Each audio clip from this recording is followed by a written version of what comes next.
Hey everybody, welcome back to our channel. In this video we have to learn some daily used English sentences that we are translating from Telugu to English which we used in daily life. So let's get started.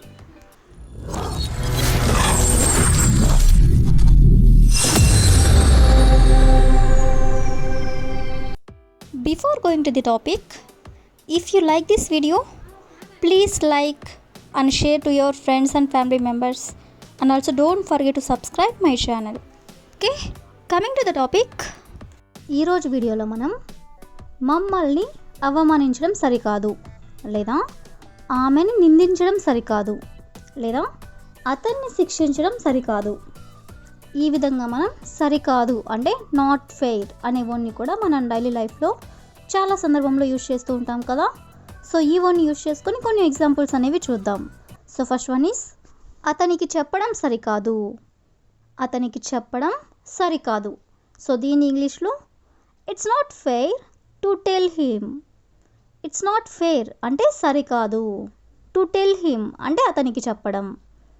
అదేవిధంగా next one is నన్ను అనుమానించడం సరికాదు. నన్ను అనుమానించడం సరికాదు. దీని ఇంగ్లీష్లో it's not fair to suspect me. It's not fair అంటే సరికాదు. ఏం సరికాదు అంటే నన్ను అనుమానించడం అంటే టు సస్పెక్ట్ మీ. సస్పెక్ట్ అంటే అనుమానించడం. అదేవిధంగా నెక్స్ట్ వన్ ఈస్ ఆమెని వదిలించుకోవడం సరికాదు. ఆమెని వదిలించుకోవడం సరికాదు. సో దీని ఇంగ్లీష్లో it's not fair to get rid of her. It's not fair అంటే సరికాదు. To get rid of her అంటే ఆమెని వదిలించుకోవడం. అదేవిధంగా నెక్స్ట్ వన్ ఈస్ నన్ను మోసం చేయడం సరికాదు. నన్ను మోసం చేయడం సరికాదు. సో దీని ఇంగ్లీష్లో it's not fair to cheat me. Cheat అంటే మోసం చేయడం. చీట్ మీ అంటే నన్ను మోసం చేయడం. అదేవిధంగా నెక్స్ట్ వన్ ఈస్ వాళ్ళని గౌరవించడం సరికాదు. వాళ్ళని గౌరవించడం సరికాదు. సో దీని ఇంగ్లీష్లో it's not fair to honour them. It's not fair to honour them అంటే వాళ్ళని గౌరవించడం సరికాదు అని. అదేవిధంగా నెక్స్ట్ వన్ ఈస్ అతన్ని శిక్షించడం సరికాదు.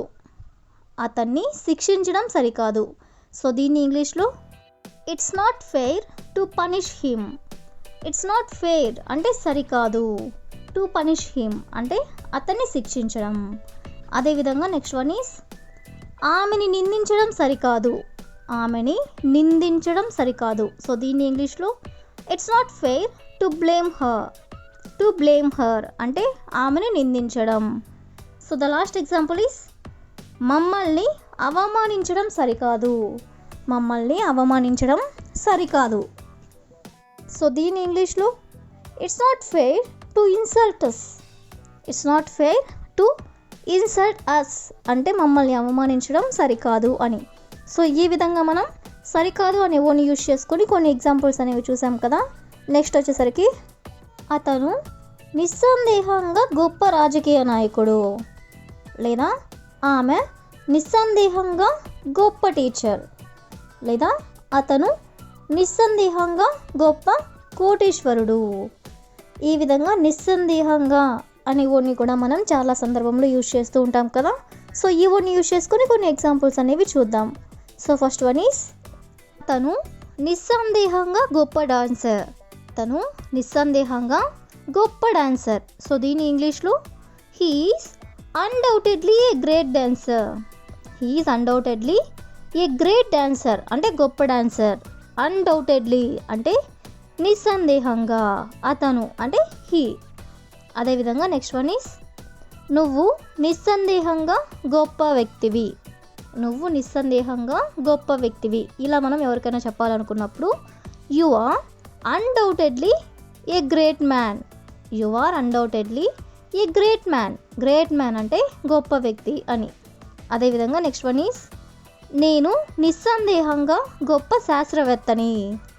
నేను నిస్సందేహంగా గొప్ప శాస్త్రవేత్తని. దీని ఇంగ్లీష్లో I am undoubtedly a great scientist. Scientist అంటే శాస్త్రవేత్త. గొప్ప శాస్త్రవేత్త అంటే ఏ గ్రేట్ సైంటిస్ట్. అదేవిధంగా నెక్స్ట్ వన్ ఈస్ అతను నిస్సందేహంగా గొప్ప డాక్టర్. గొప్ప డాక్టర్ అంటే ఏ గ్రేట్ డాక్టర్. నిస్సందేహంగా అంటే అన్డౌటెడ్లీ, అతను అంటే he is undoubtedly a great doctor. అదేవిధంగా నెక్స్ట్ వన్ ఈస్ అతను నిస్సందేహంగా గొప్ప కోటీశ్వరుడు. అతను నిస్సందేహంగా గొప్ప కోటీశ్వరుడు. సో దీని ఇంగ్లీష్లో he is undoubtedly a great billionaire. He is undoubtedly a great billionaire. Billionaire అంటే కోటీశ్వరుడు అని. అదేవిధంగా ద లాస్ట్ ఎగ్జాంపుల్ ఈస్ ఆమె నిస్సందేహంగా గొప్ప టీచర్.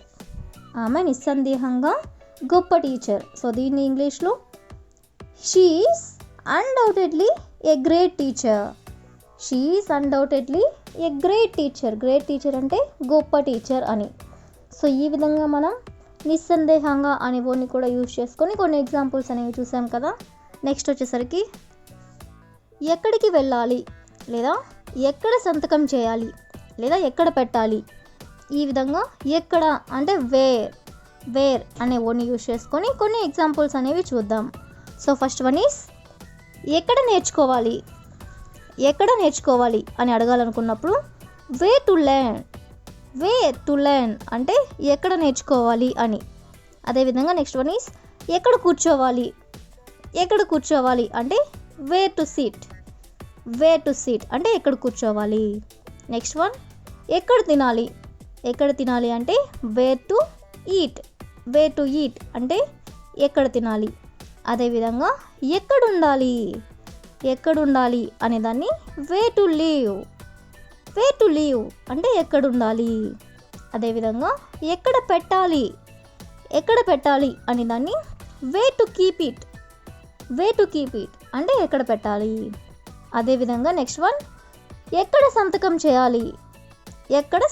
చేయాలి అనేదాన్ని వేర్ టు సైన్ అంటే సంతకం. ఎక్కడ చేయాలి అంటే వేర్ టు. అదేవిధంగా నెక్స్ట్ వన్ ఈస్ ఎక్కడికి వెళ్ళాలి అనేదాన్ని వేర్ టు గో అంటే ఎక్కడికి వెళ్ళాలి అని. సో ఈ విధంగా మనం కొన్ని ఎగ్జాంపుల్స్ అనేవి చూసాం కదా. So that's all for today. I will ask you A question for you. ఎక్కడ జాయిన్ అవ్వాలి. So if you know this one in English, please you can comment in the comment section. Thank you for watching.